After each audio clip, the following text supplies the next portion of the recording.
the more you look at it, and it's not just even what our evidence is. It's like it's the evidence we have outside the Bible. It's the evidence we have outside the Gospels. I mean, it's like there are layers of onions. Like, okay, here's the biographical information. Here's all the other letters in the New Testament. Here's everything we know, coming from that period in time outside Christianity. And it's like these things just do not point to a guy who was the founder of Christianity. I mean, there's nothing plausible about that. They were a dime a dozen. Yeah. That's not where our evidence point. And so it's really hard for me to think there could have even been a guy named Jesus. It's hard to think that in this case, okay, after all of this, in this case, it's hard for me to think like if there was, speculating, if there was, honestly, when Price and Carrier say, listen, we really wouldn't know anything about him at this point. Right. So how can you say there is when you don't have anything about him or whoever this is? A few days ago, I released a video refuting an atheist claim that Christianity is based upon blind faith. And my argument is that we have evidence for Christianity, eyewitness accounts. And yet many people in the comments section scoffed at the idea of believing that Jesus of Nazareth walked upon the earth and was God in the flesh and did all of these miracles. They said, so your proof is eyewitness accounts, the Gospels themselves? And I say yes. And much like these two gentlemen, they claim that such evidence as the Gospels, biography accounts from multiple eyewitnesses of Christ handed down throughout the ages, they claim that that's simply not enough. So let's look at some other historical figures and compare the evidence for their existence and the claims made about them to those of the gospel accounts of Jesus of Nazareth. The two earliest biographies of Alexander the Great were written by Arrian and Plutarch more than 400 years after Alexander's death, 400 years. And yet classical historians still consider them to be trustworthy. And what about Julius Caesar? Around 12 manuscripts are essential for determining the wording of Caesar's autobiography, his own account. 12 manuscripts. The oldest manuscript is from the 9th century, a full 900 years removed. 900 years removed from the actual events. When referring to the Gospels, however, the earliest manuscripts that we have, physical evidence today, the earliest manuscripts start appearing within decades of the writing. The fragment P52, as pictured right here, is dated around 125 AD. The number of Greek manuscripts we have of the New Testament up to the time of the printing press is more than 5,800. The most notorious atheist in the world, Richard Dawkins himself, even admitted after being called out during a debate with John Lennox. He even admitted that yes, the ancient historical figure of Jesus of Nazareth most certainly existed. Now, when you look at history, and let's leave aside, maybe I alluded to the possibility that some historians think Jesus never existed. I take that back. Jesus existed. However, if you're going to say that Jesus was born of a virgin, that Jesus walked on water, that he turned water into wine, that is palpably anti-scientific. There is no evidence for that. So if you find yourself still unwilling to accept the gospel accounts of Christ, that of the eyewitnesses themselves, did anyone else write about Jesus back then? The ancient historian Flavius Josephus most certainly did.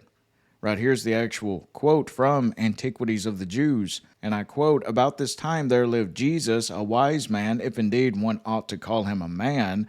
He was the Christ.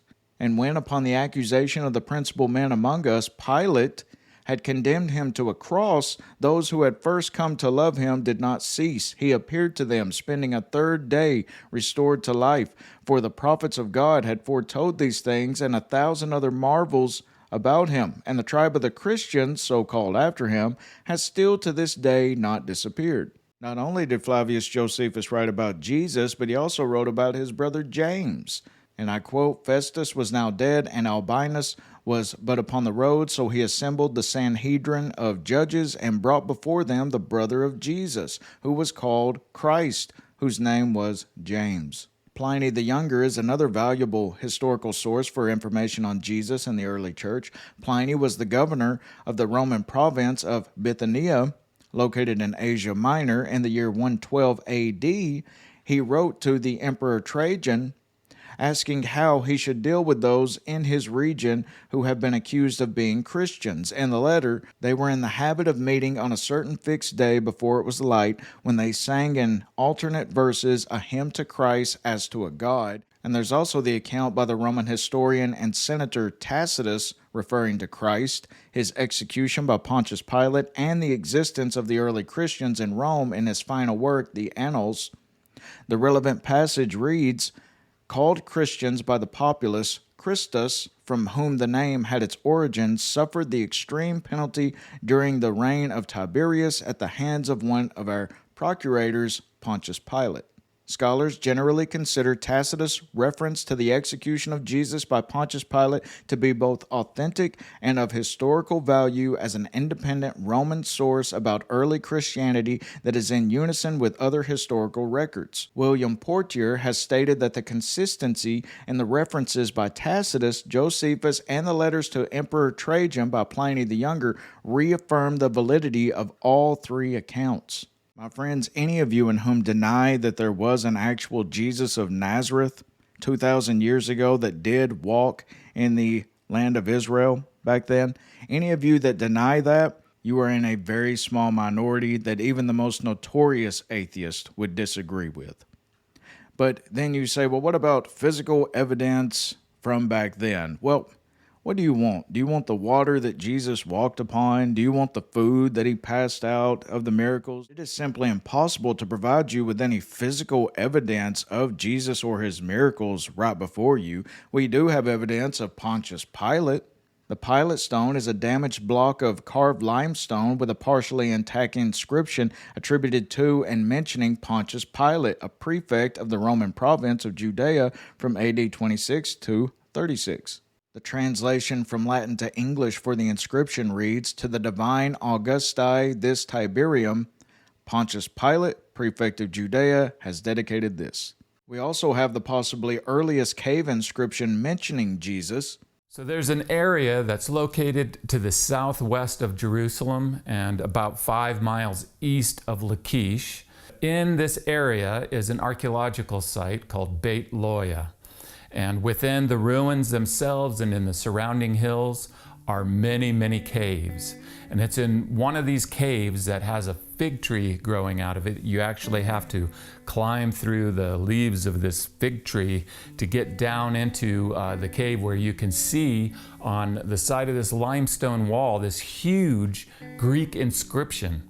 In fact, there's a shot of me walking between the camera and the inscription that shows you just how big this inscription is. Fortunately, this inscription has been published.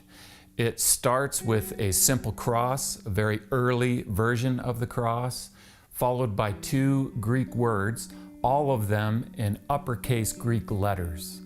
The first word is a name, and it's translated Jesus. The second Greek word is translated present. So this inscription is translated Jesus is present.